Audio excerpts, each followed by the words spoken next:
Hey guys, I know it's been a while since you've seen my face.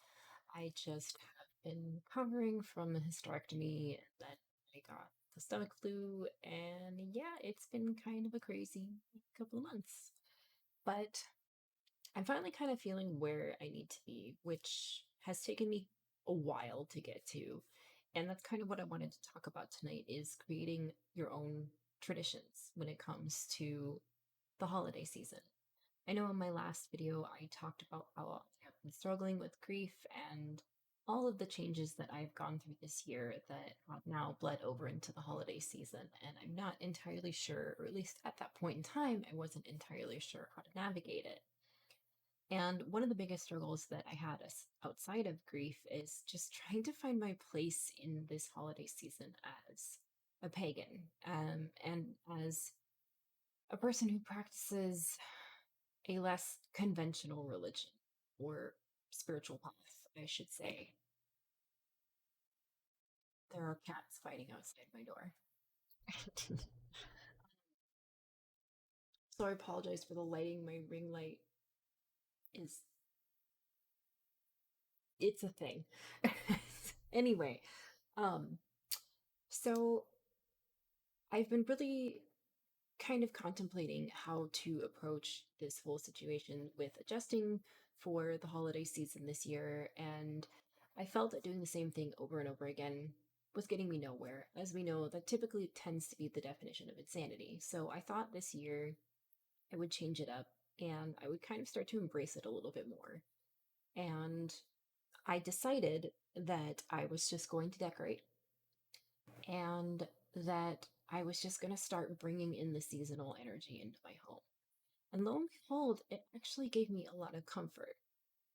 Now, I made a post about this on Instagram, which, if you guys follow me, I think that I will probably be more articulate in that post, but I wanted to elaborate a little bit more on it or bring this discussion to my channel because I think that it's really important and I know that I'm not the only person struggling with this.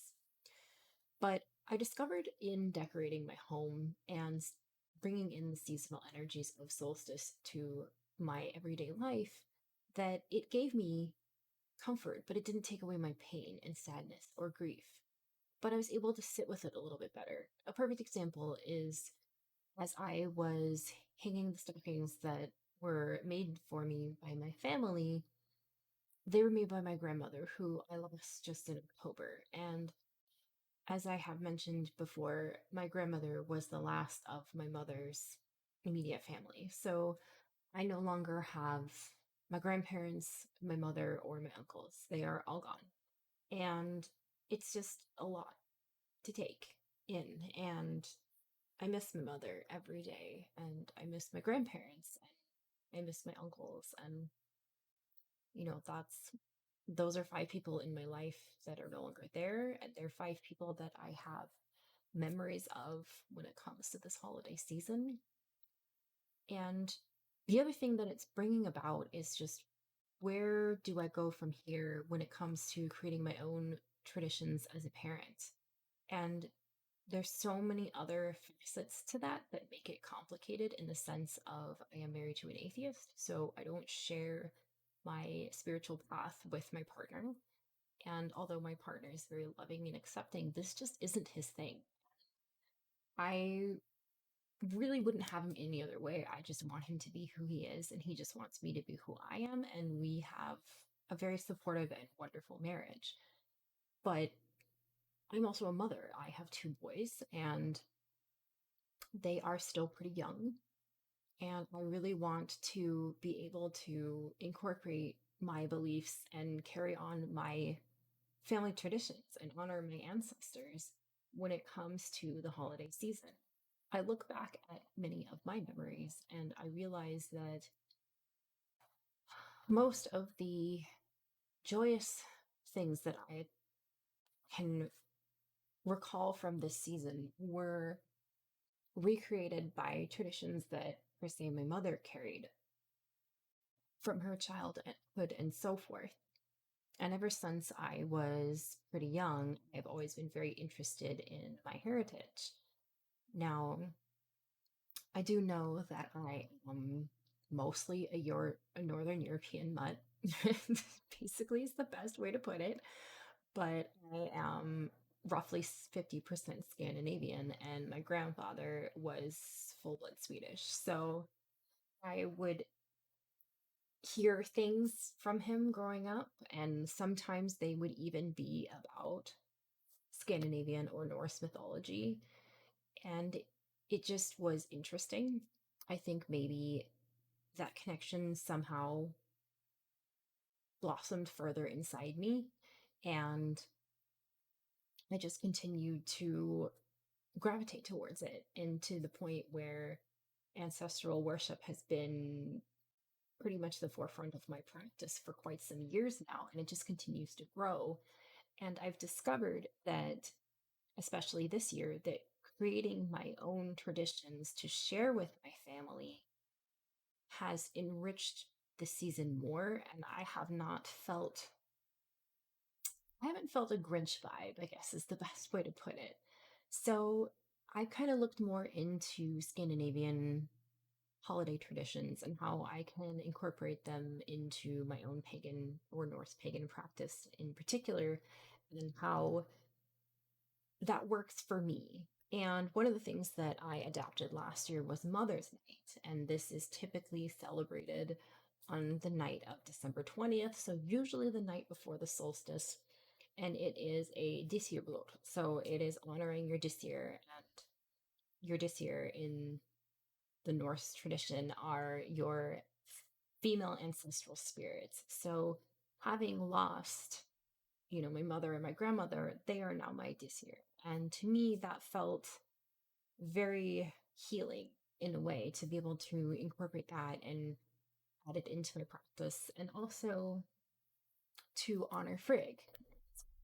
You know, in my life when I don't have that mother energy anymore for my own support system because I don't have a mother.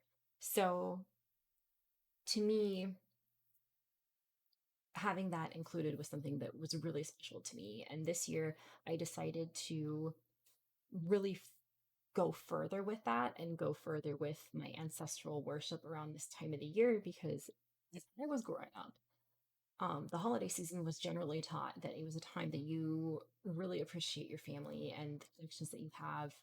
I was pretty much raised in a secular household. So when it came to the holiday season, that's kind of what my parents mostly talked about. And it was, celebrating the love that we have for the people in our family and in our life, that and spending time with them. And I'd still like to do that even though I don't have a lot of my family on this plane anymore. So I think that for me personally, the traditions that I'm going to start bringing in when it comes to the Yule season is honoring my ancestors a little bit more and kind of diving more into my heritage. Now, you might notice this little guy behind me. Um, this is a Yule block, or he is also known as a Yule goat. He's super cute. I got him from Grimfrost.com. They sell a lot of Norse, Scandinavian, and or Norse pagan things. And he came all the way from Sweden, so it was really special. But these little guys actually have a lot of history, and a lot of it has to do with Sweden.